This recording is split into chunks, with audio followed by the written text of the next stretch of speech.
Y en este capítulo 6 hemos estado viendo que el padre instruye a su hijo, y al inicio el padre le habló a su hijo de la economía, que no saliera él fiador de nadie más, que tuviera cuidado con eso.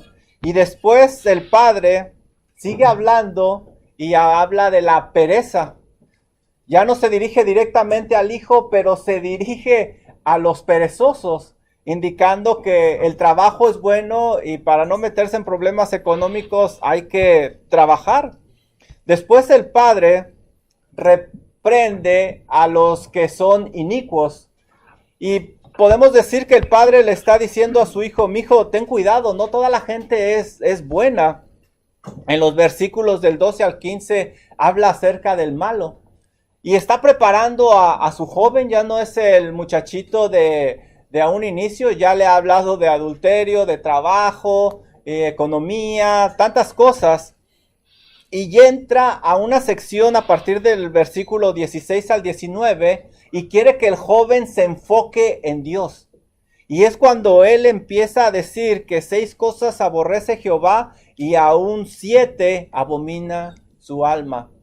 Quiere que el joven no simplemente vea cómo la sociedad, las personas ven este tipo de problemas, este pecado, sino Dios. Y es cuando lo enfoca hacia Dios. Empezamos nosotros con los ojos altivos. En esa clase nosotros hablábamos que los ojos altivos son personas que se creen más de lo que son. Y a final de cuentas nosotros somos polvo, somos nada. No deberíamos de creernos más. Y el ejemplo máximo de la altivez es Satanás.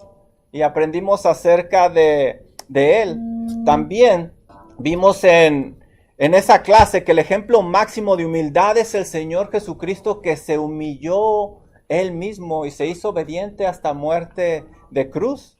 Y después, la semana pasada, estuvimos hablando de la lengua. Empieza con los ojos altivos, la lengua mentirosa, y el hermano hizo una muy buena exposición del uso de la lengua, el uso correcto de la lengua y el uso incorrecto de la lengua.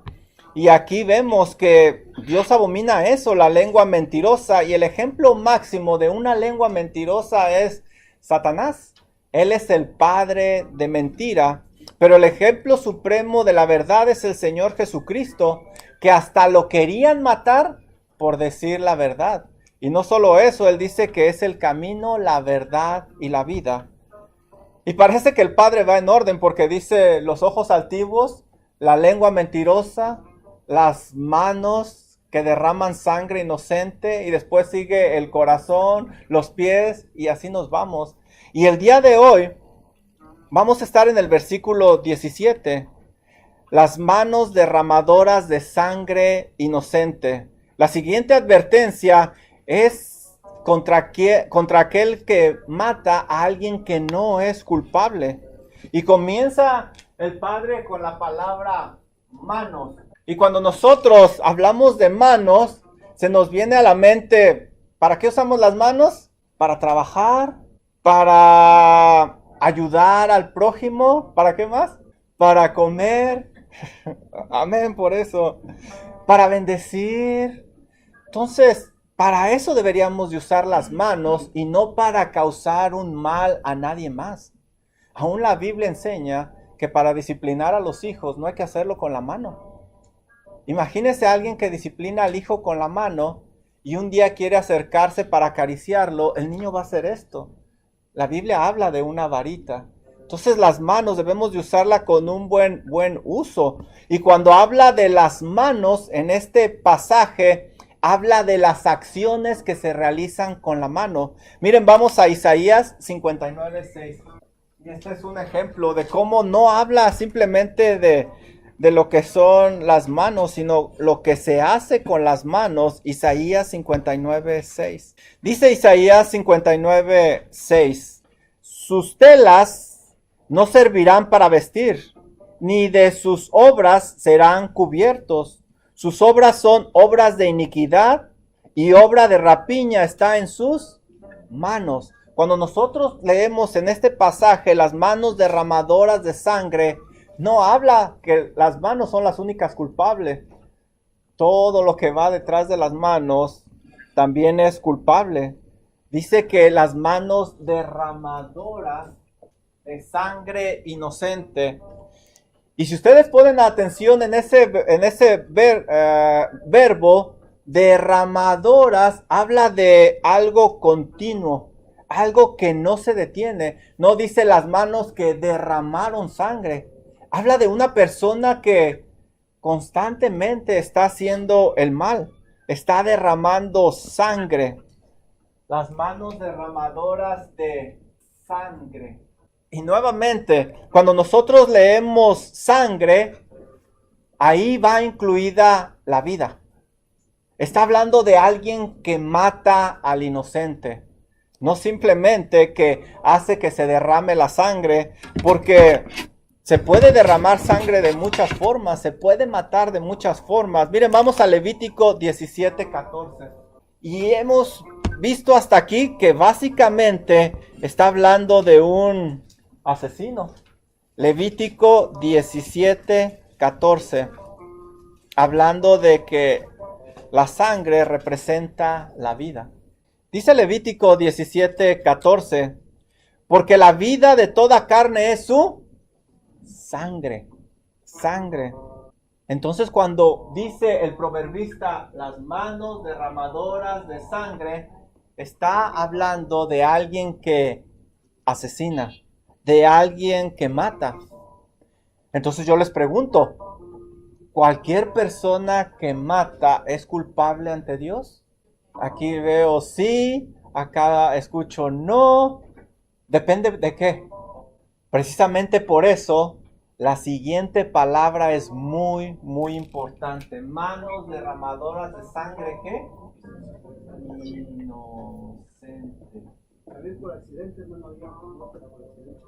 Se evaluaba cuando era muerte por accidente. Entonces, esta palabra es muy importante. Porque como dice el hermano, alguien podía matar por un accidente. Alguien está en una necesidad, tiene que defender a su familia y probablemente va a tener que matar. Entonces, esta palabra es muy importante. Aquí yo estoy viendo que hay manos derramadoras de sangre inocente y hay manos derramadoras de sangre culpable. Bueno, la Biblia me está diciendo que este es lo que Dios abomina. Las manos derramadoras de sangre inocente. Cuando ustedes leen, por ejemplo, Éxodo 20, cuando dice no matarás, no es de que básicamente cualquier clase de muerte. Nosotros podríamos leerlo como no asesinarás, no matarás sin razón. Cuidado, aquel que mata o entrega sangre inocente, porque eso es abominación ante Dios. ¿Ustedes se acuerdan de alguien que entregó sangre inocente para que muriera? El Señor Jesucristo, Mateo 27:4 nos enseña eso. Se entregó sangre inocente, nos dice ese pasaje. Judas lo entregó. Eso es abominación ante Dios. Así es de que este pasaje no indica que no hay que acabar con el culpable. Sí, la Biblia enseña que hay que acabar con el culpable. Y Dios había ordenado la muerte para muchos culpables. Por ejemplo, Éxodo 21:12. Vamos a Éxodo 21:12. Éxodo 21:12. Y ahí el Señor está ordenando la muerte por asesinato. Dice así: el que hiriere a alguno haciéndole así morir, él morirá. Lo único que nosotros no podemos regresar es la vida. Cualquier otra cosa, usted destruye un carro, una casa, se puede recuperar, pero lo único que no se puede recuperar es la vida. Así es de que por asesinato Dios había establecido que tenían que morir. Éxodo 21:16, ahí mismo por secuestro. Éxodo 21:16. Asimismo, el que robare una persona y la vendiere, o si fuere hallada en sus manos, morirá. Morirá. La violación también se castigaba con la muerte. Deuteronomio 22:25. Y hay muchas cosas más por las cuales Dios había establecido la muerte. Así es de que cuando nosotros leemos no matarás allá en Éxodo 20, se refiere a no asesinarás, no matarás sin razón, no derramarás sangre inocente, pero desafortunadamente muchas veces hay que derramar sangre culpable. Y ya vimos algunos ejemplos. Pero ¿saben? Cuando leemos esto decimos, wow, Dios en verdad es duro y se debe de ser duro, pero nuestro Dios es un Dios misericordioso. Nuestro Dios es un Dios que también perdona. Muchas personas eran culpables de muerte y Dios las perdonó. Por ejemplo, David, vamos a 2 de Samuel 12:13. Pero aquí vemos un Dios que castiga y castiga fuerte. Y a veces el hombre se cree más misericordioso que Dios. Híjole, ahorita nuestro presidente en México tiene una frase que se oye muy bonita. Dice, el pueblo es bueno. Y está repitiendo una y otra vez, el pueblo es bueno. Por cierto, no me gusta meterme en política y trato de evitar la política en la clase y todo eso. Ese es otro, a menos que sea necesario. Pero por ejemplo, él dice, el pueblo es bueno. No. La Biblia enseña todo lo contrario. La Biblia enseña que aún los que estamos en la iglesia somos malos. Somos malos. Entonces, debemos de tener cuidado porque Dios castiga y Dios castiga muy fuerte y a veces nosotros nos queremos ser más misericordiosos que Dios. Pero Dios es misericordioso. David merecía morir. Ustedes saben lo que hizo. Pero miren, 2 de Samuel 12:13, lo que dice. Entonces dijo David a Natán, pequé contra Jehová. Y Natán dijo a David, también Jehová ha remitido tu pecado, no morirás. Tenemos un Dios que es misericordioso. Miren, Primera de Reyes 21:29. Primera de Reyes 21:29 es otro caso donde tenemos un Dios misericordioso, un Dios que perdona. El que confiesa su pecado y se aparta de él alcanzará misericordia. Primera de Reyes 21:29. Había un hombre que tenía como esposa a una bruja. Se llamaba Jezabel. Era terrible. Era de esas mujeres que son bravas. Y resulta que Acab quería una tierra.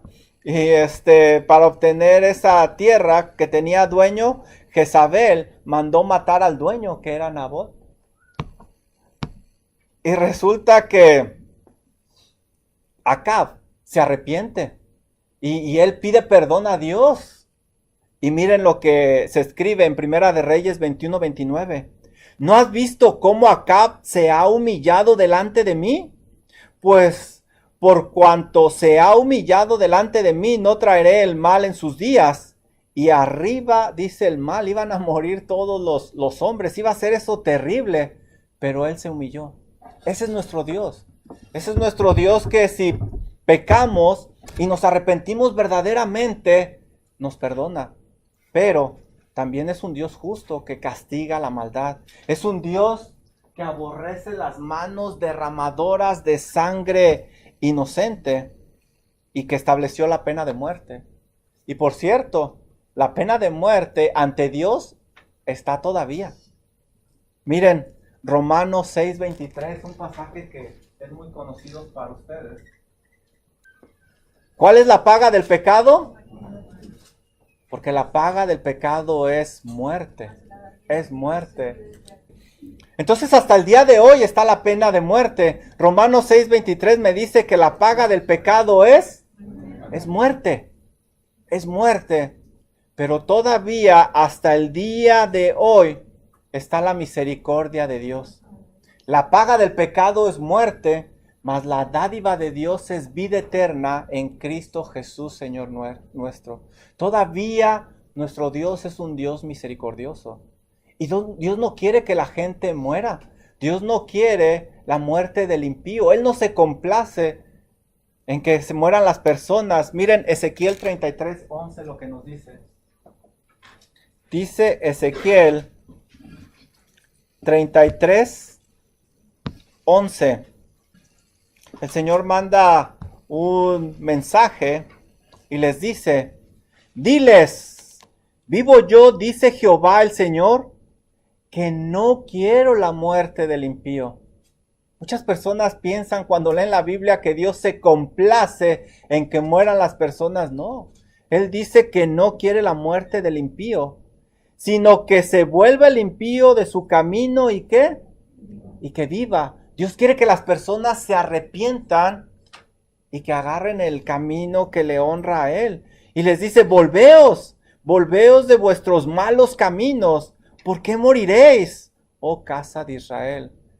Dios no quiere que la gente muera. Dios no quiere que nosotros batallemos. Pero nosotros insistimos en desviarnos de Dios. Insistimos en irnos por otros caminos. Desde antes de que se escribiera. Entonces, aquí vemos un Dios que es duro, es fuerte. Pero también vemos un Dios misericordioso que perdona. Pero también vemos que no se complace Él en la muerte del impío. Miren 2 de Pedro 3:9, un pasaje también muy conocido. 2 de Pedro 3:9.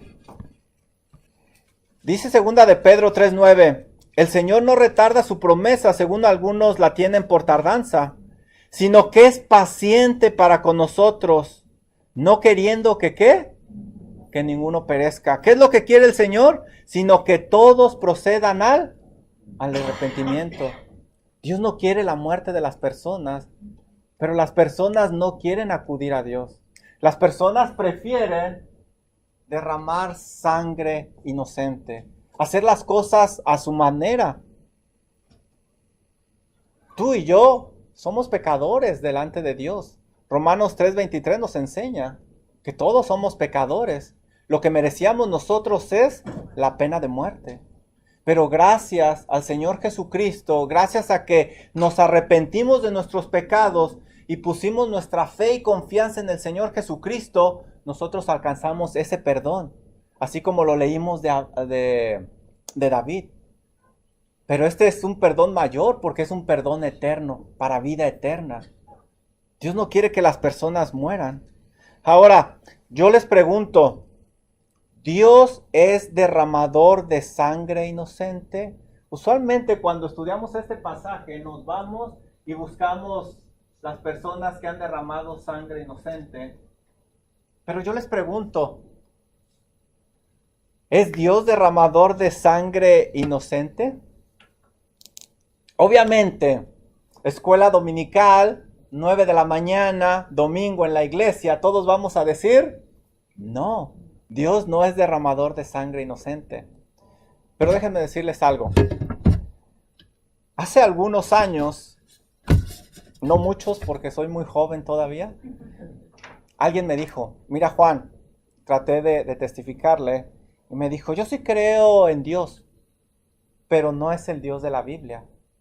No es aquel Dios que destruyó tanta gente, que ordenó tantas guerras. Dice, ese no es el Dios en el que yo creo. Y pensando yo dije, pues tiene razón. Y qué honesto, porque en el Dios que él cree, no es el Dios de la Biblia.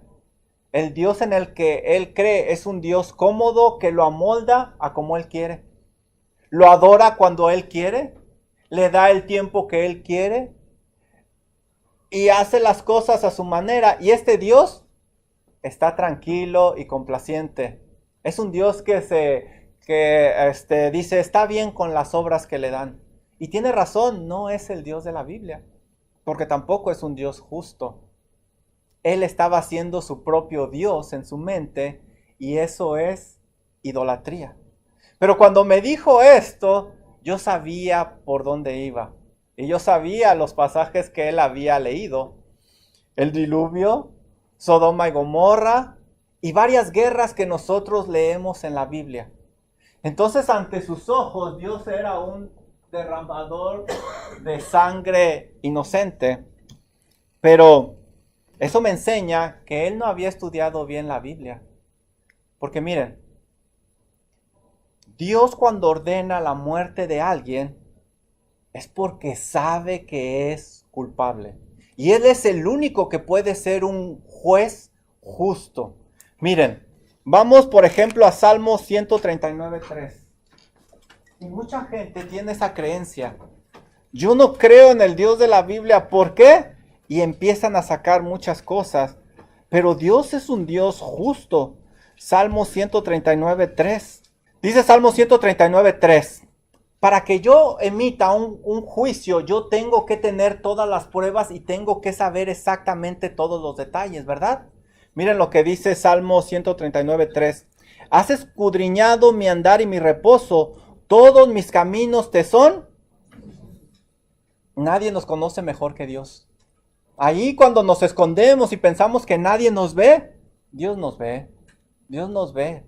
Es más, Dios conoce no solo el presente, también conoce el pasado. Génesis 1:1, en el principio Dios creó los cielos y la tierra.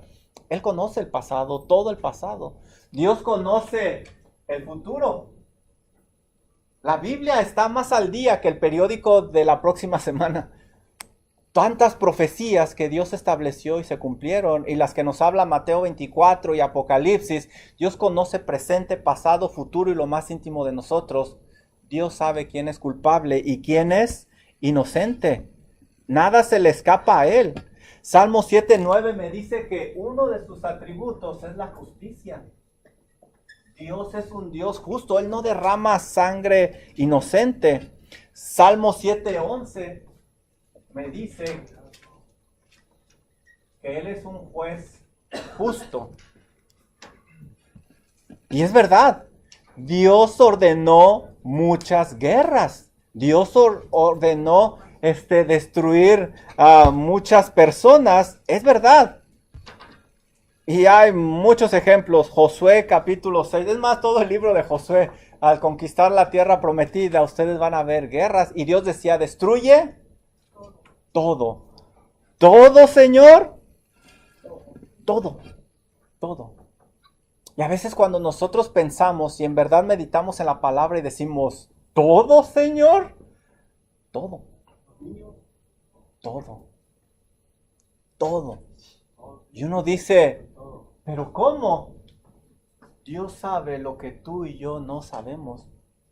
Dios sabe que hay maldad en el corazón. Dios sabe que a veces jugamos con esos pequeños cachorros de león que algún día crecerán y que devorarán. Él sabe que son cachorros de león. No son gatitos, kiri, kiri, kiri. Para nosotros son bonitos.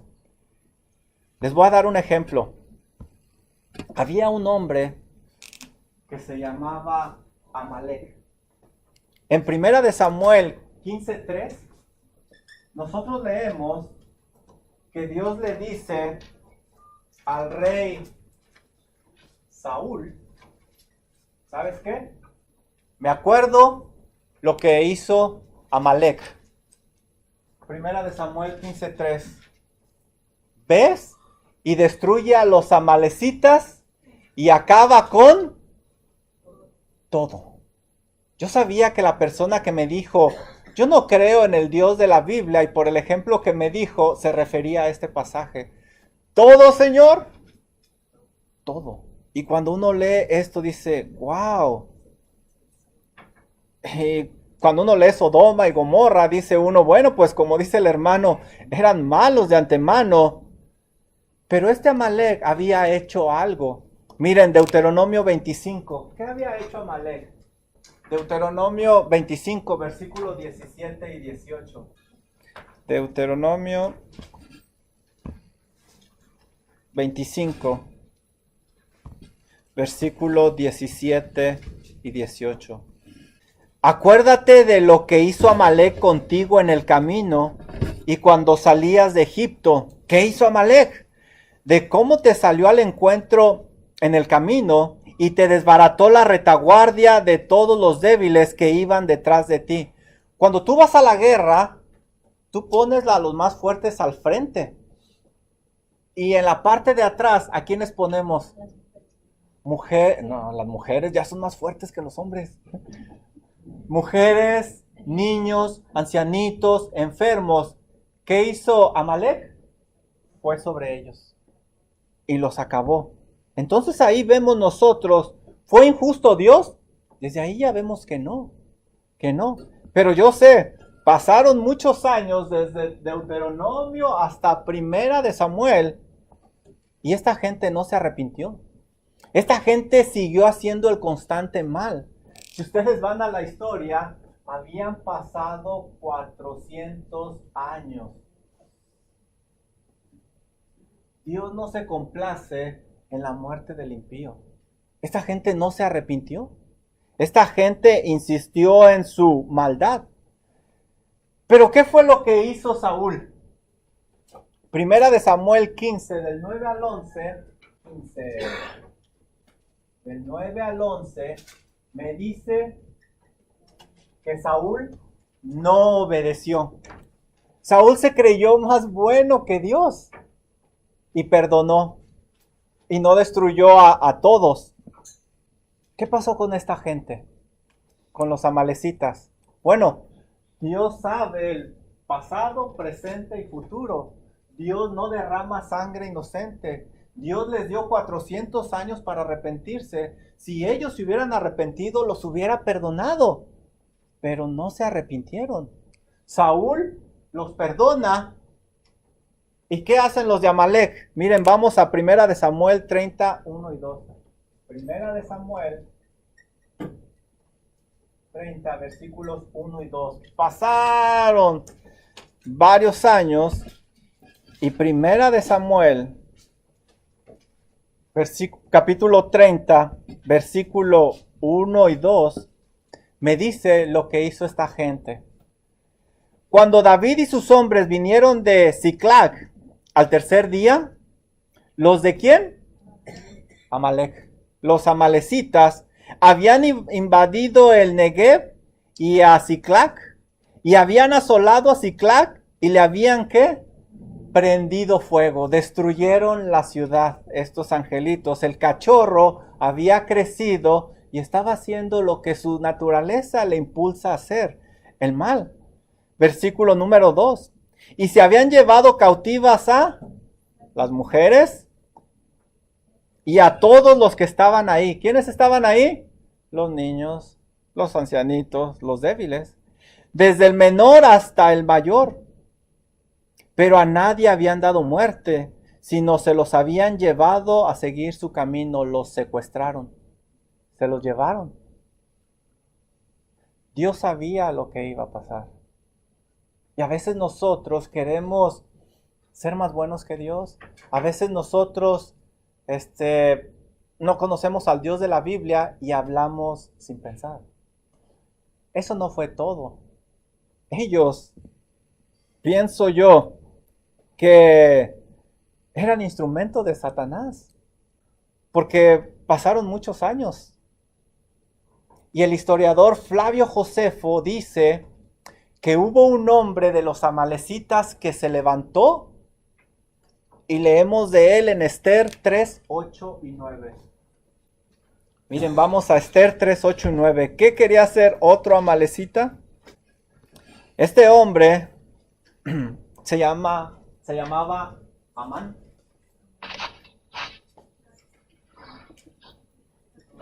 Y este hombre odiaba a los judíos.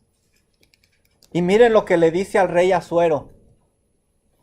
Y dijo Amán al rey Asuero: hay un pueblo esparcido y distribuido entre los pueblos en todas las provincias de tu reino, y sus leyes son diferentes de las de todo el pueblo, y no guardan las leyes del rey.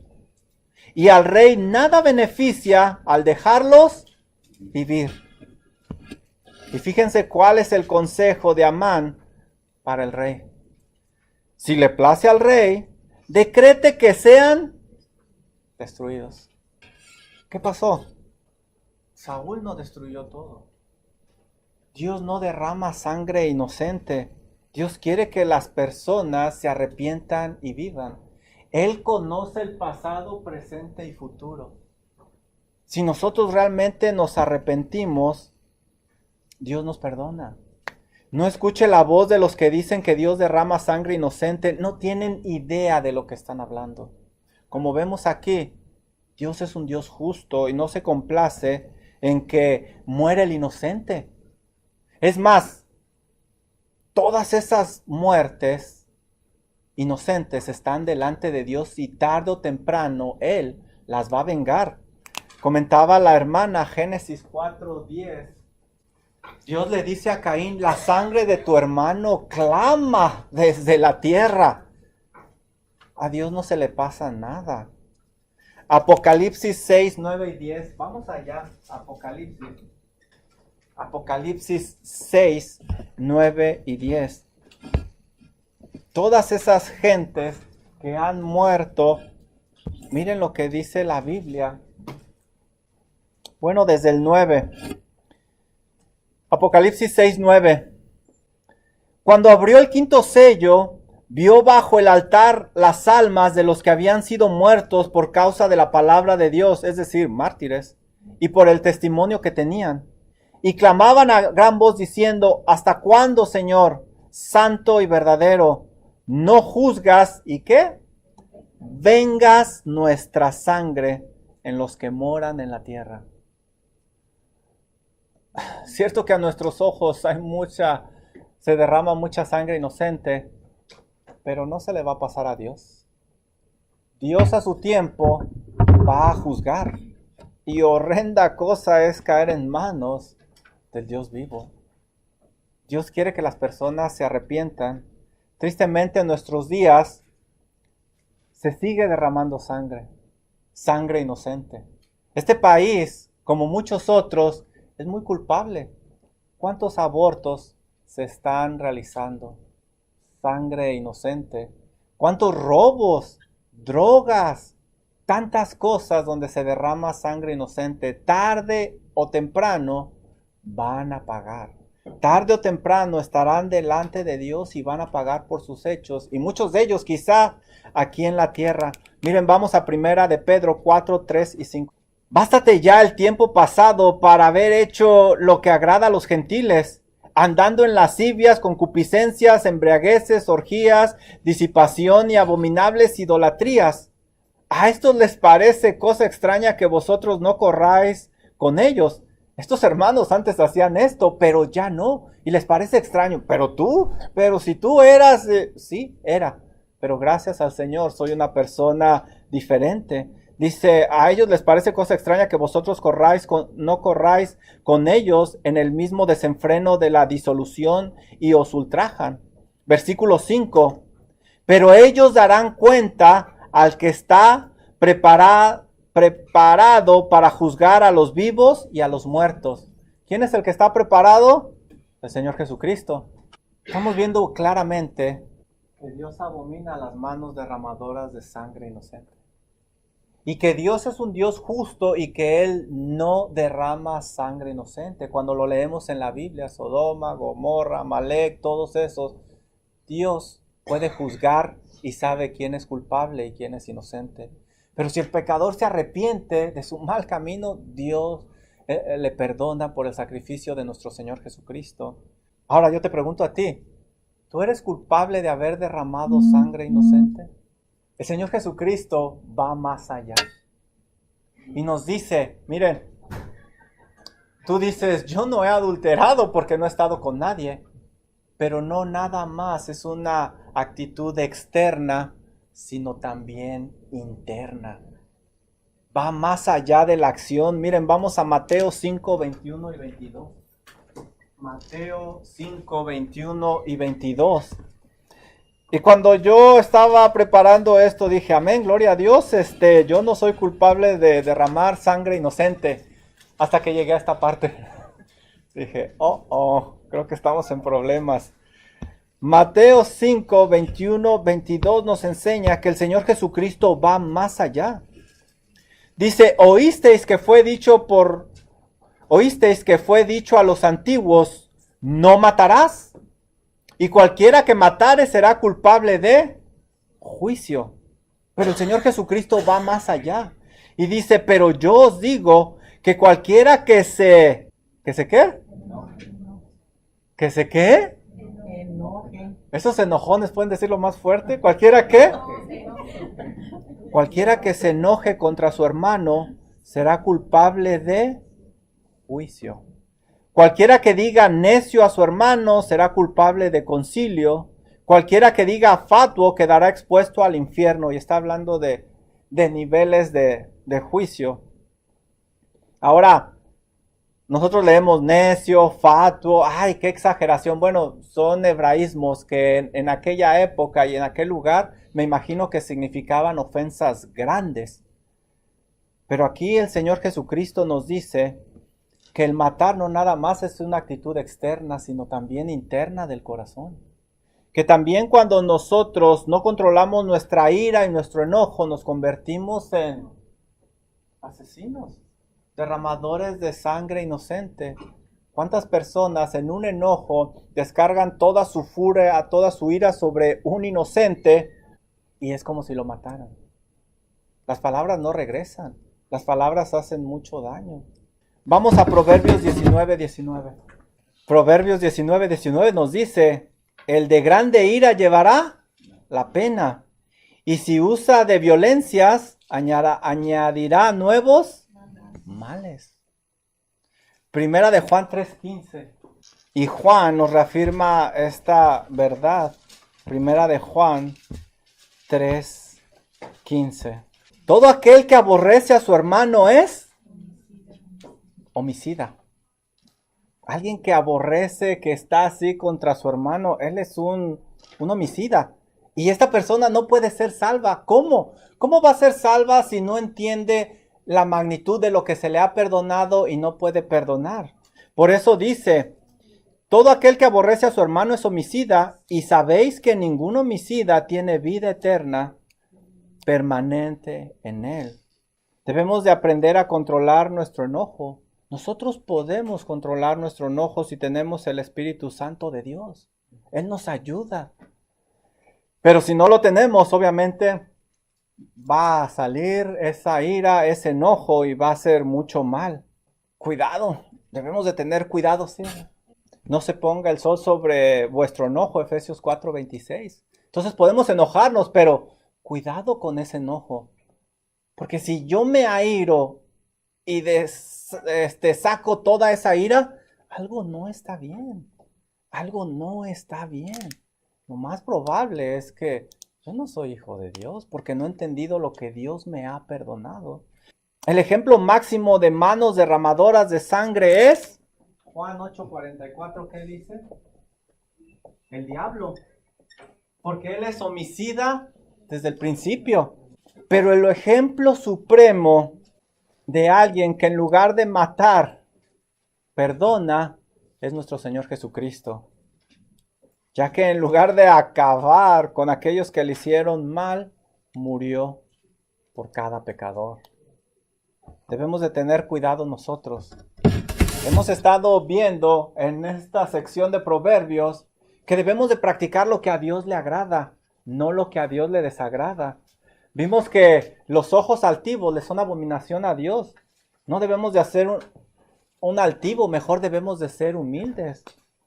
No debemos de ser un mentiroso. En lugar de usar la lengua para mal, como aprendimos muy bien la semana pasada, debemos de hablar siempre con la verdad y usar nuestra lengua para bien. Hoy aprendimos, en lugar de ser un violento, debemos de dar nuestra vida por los demás. Debemos de hacer lo que a Dios le agrada. ¿Tienen alguna pregunta? ¿Algún comentario?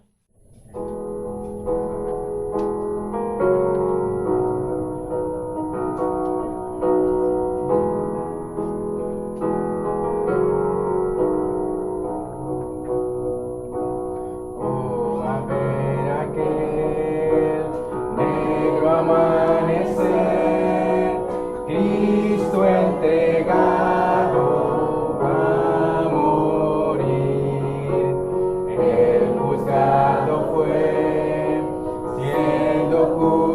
fiel, clavado en una cruz. El poder de la cruz, pecado Él se hizo por mí. Ira y culpa cargó, fui perdonado en la cruz. Oh, aquel dolor que tu mostró, cargando el peso de mi maldad, toda corrupción, todo mal pensar, tu sangre cubrió allí. El poder de la cruz, pecado Él se hizo por mí. Ira y culpa cargó, fui perdonado en la cruz. La tierra tembló, el cielo oscureció, viendo el dolor de su creador. El velo se rasgó, se escuchó un clamor, su obra consumó. El poder de la cruz, pecado Él se hizo por mí. Ira y culpa cargó, fui perdonado en la cruz. Al ver mi nombre allí, escrito sobre ti, por tus dolores libre soy. La muerte derrotó, la vida me otorgó, tu incomparable amor. El poder de la cruz, inmolado por mí, qué gran premio